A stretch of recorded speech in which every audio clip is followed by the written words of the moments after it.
Chem 345, I wanted to give you a short overview of what your project's going to look like for this course. Don't worry, I won't take too long, but we are going to go through and talk a little bit about what your expectations are and what our timeline's going to look like. So within this class, our semester project is actually going to be a policy brief.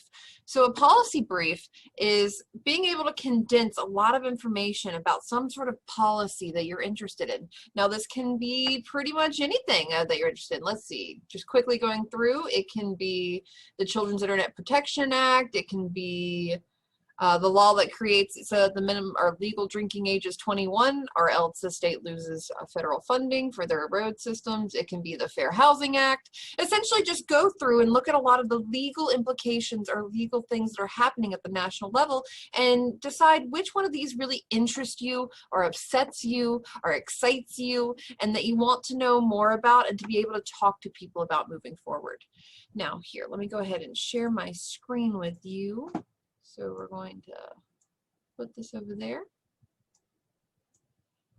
So you're going to work with me to figure out your topic. Please come up with a couple of ideas. Reach out to me by email. I've revised the date when telling me your project topic is due to September 25th. So once we hit September 25th, I need to have heard from you, at least with your ideas. Email them to me or set up a Zoom call with me or come by office hours. We can kind of talk through it so I can make sure that you're on the right track, that it's going to be something that has enough background material that you'll be able to talk about, or that it's not too broad and it is on a particular type of policy. So with the semester project, you essentially need to think about this as if you were doing steps, right? So policy briefs are making it so that you have a short document that you can hand to someone who doesn't necessarily have a background in understanding government finance or doesn't necessarily have a background in public economics, and you can hand them this.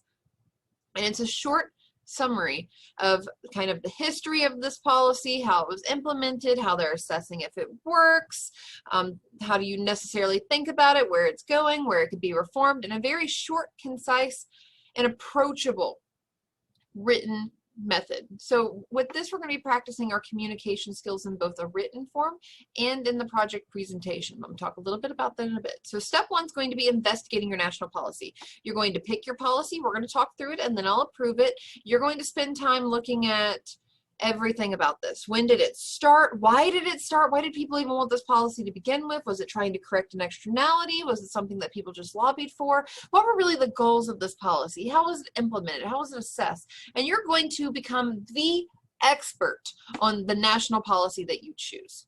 Then what you're going to do in step two is you're going to write a short paper which kind of summarizes these findings for a very general and broad audience.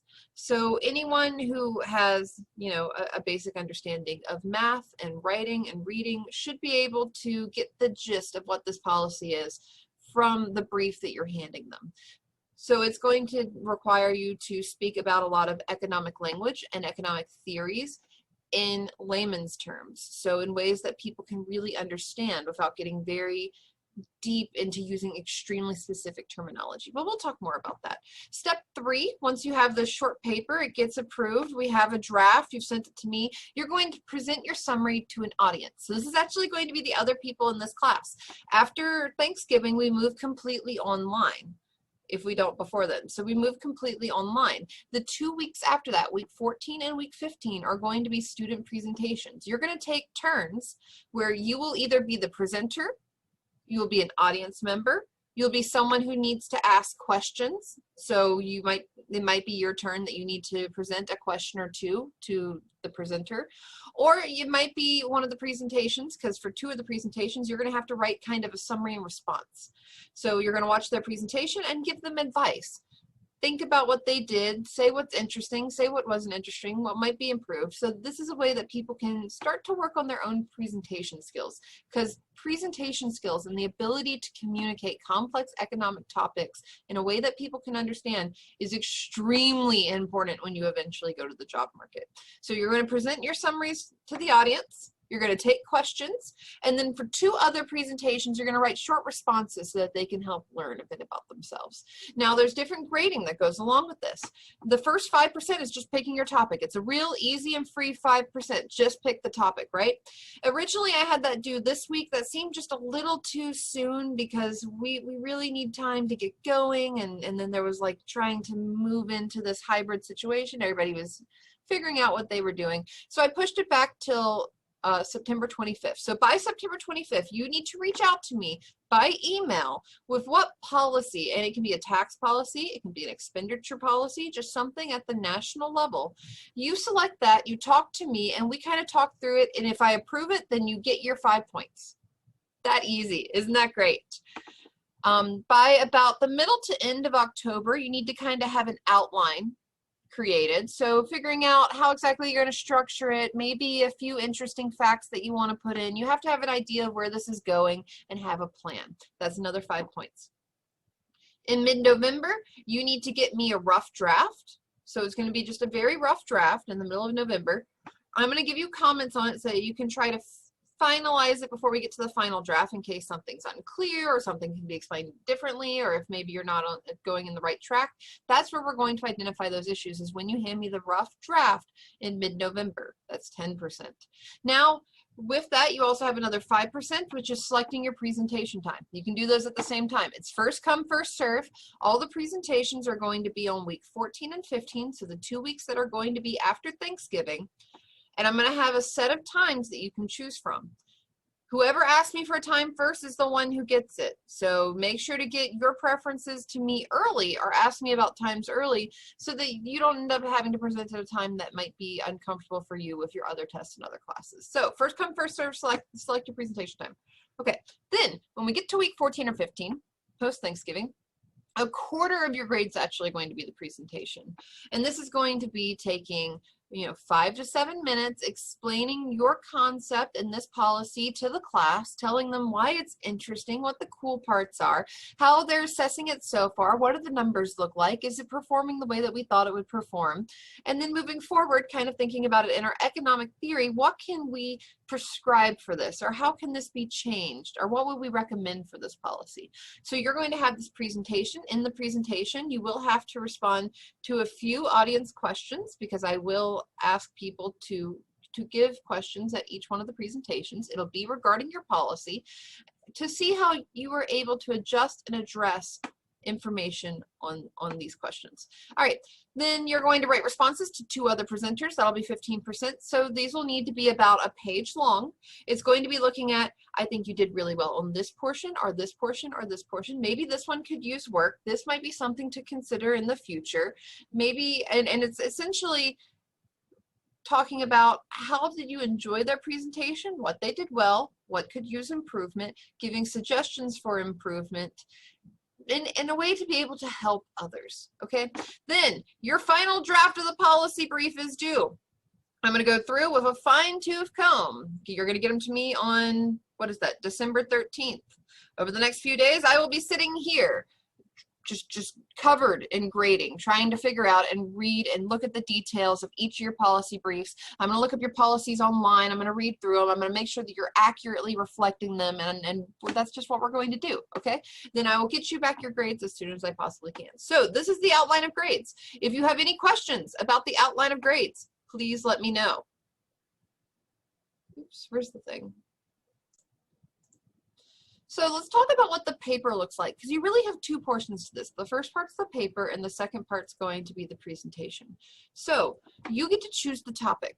Like I said, there are so many different rules and laws and regulations that you might be interested in.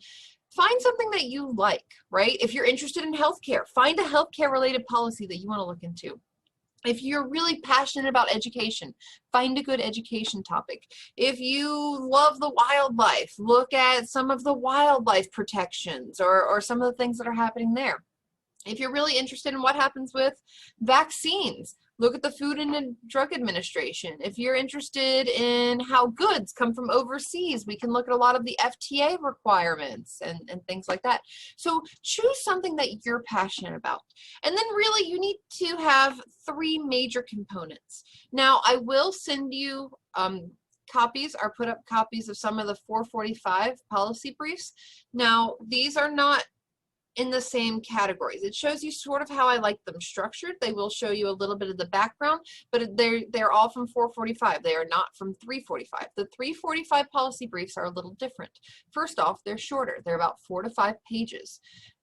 You need to address the history and motivation of the project. When did they first start considering this? What's the historical content of it? Was it something necessary? Was it something people lobbied for? Or was it to try to correct for an externality? Like maybe there was pollution happening, or maybe there was some sort of issue trying to get enough hospital beds for people. What was the history and what was the motivation? And then how did this start to happen? Okay, did it get done by executive order? Was it put forth by Congress? Was it part of a lobbying action and some sort of government-private partnership? These are things that you need to answer in the history and motivation portion. The next part, you need to think about the implementation. So what are the political and economic factors that are happening here? How's it designed? Is it supposed to take place over years? Is it something that was immediate? Is it something that's going to be recurring? Does this have any sort of designated funds to it, or does it have to be approved by Congress every year? You need to think about those sorts of things. Then you need to come up with some of the data. How's it performing? So it's probably best to pick a policy that's been around for a few years. So you can see, okay, we've spent this much, we budgeted this much, and we spent this much. Are we above or below budget? Are we helping the people that we meant to help? Are we completing the different things that we meant to do with this policy? And what have we seen so far? So it's essentially talking about how is this policy implemented, what has happened so far, how is it designed, and talking about the data, right? Then your third portion of it is going to be talking a bit about the success and failures. This is your evaluation of the policy, and it's honestly one of the most important parts. Talking about the successes and failures means that you're looking at it with your public economics thinking caps, and you're coming in and you're saying, okay, what were the good parts? What were the bad parts? Could they have tried to help out this different type of community? Could they have structured this policy different? Did they fail to actually help the people that they meant to help? The way that you're going to do this, to make it a little bit more salient, is you choose 3 of the course topics. All right, so do I have the syllabus up? Oh, here, let me pull it up for you real fast. So we have the syllabus in this class, right? When we scroll down here, we have the different topics that we talk about. So we talked about why study public finance. We talked about public goods. We talked about budget analysis. This week we're doing externalities. There's environmental regulation, public defense, cost-benefit analysis, different types of social insurance, the ideas of political economy, the idea of health insurance, the idea of tax inefficiencies, optimal taxations, tax systems and incidents. So you're going to take 3 of these main topics, and you're going to go back to that sort of information, and you're going to use the wording and the theories and the ideas that were presented in that chapter to talk about the successes or failures of a program. For example, let's say that I'm really interested in, what is it, national parks, and I look at some of the laws that were kind of the basis for why we have national parks. Well, I might talk about some of the externalities that happen from drilling and pollution, and how we wanted to correct for part of this or protect some of these lands so that they wouldn't necessarily be destroyed in this process. And we did that through these different types of protections. It's a way to correct for an externality. I'd talk about that. Then I'd talk about the budgeting, because we do have a budgeting chapter. I talk about, is this discretionary funds? Is this something that has to be approved every year? What does this look like? What's the structure of it? Is it something that Congress has to pass? Is it something that has adjustments that we can do each year, or is it a set fixed amount that we've already determined the payments for? And then maybe let's say I'll do the tax and efficiency chapter. I might say, okay, all right, we're raising taxes, or we're taxing particular goods to try to finance these, but what inefficiencies are we creating here? Is it stopping people from buying certain types of products? Is it causing people to shift to different types of products? So those might be the 3 chapters that I choose. The 3 chapters that you want to choose is completely up to you, and will be very policy dependent, because each of the policies kind of are their own thing. Some of them will be more taxes, some of them will be more expenditures, some of them will be social programs. Some of them might be healthcare related, which means that there's going to be different chapters that relate well for it. But you're going to identify the successes and failures using the theories and terminology that we've developed in the 3 chapters that you choose. It also needs to be clear to me which 3 chapters you chose, okay? And then at the very end, I want you to give your recommendations for improvement. You will have spent this entire semester learning about essentially the government toolkit, right? And you've learned some of the great parts about it, you've learned some of the bad parts about it, some of the times it works well, some of the times that it goes horribly wrong.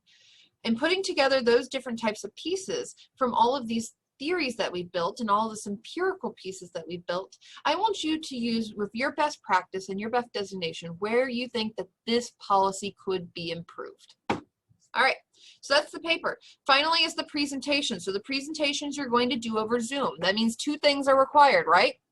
You're going to have to screen share a presentation. I don't care what you do it in. You can do it in Google Slides, you can do it in PowerPoint, you can do it in LaTeX. It's fine. But you need to be able to share that presentation on the screen, and you also need to have a camera so that we can see your face. The purpose of this is so that we're able to help give you feedback on your communication, because it's a really, really important skill that you're going to have when you go to the job market. You have to be able to talk to people, and you need to be able to balance both having your face shown and having a sort of presentation on a screen. Normally we would do this in class, but what COVID has shown us is that we are becoming a very technology-based society, which means we need to practice presentations in multiple formats. And this might be a really cool learning experience. So I'm excited we get to do this together.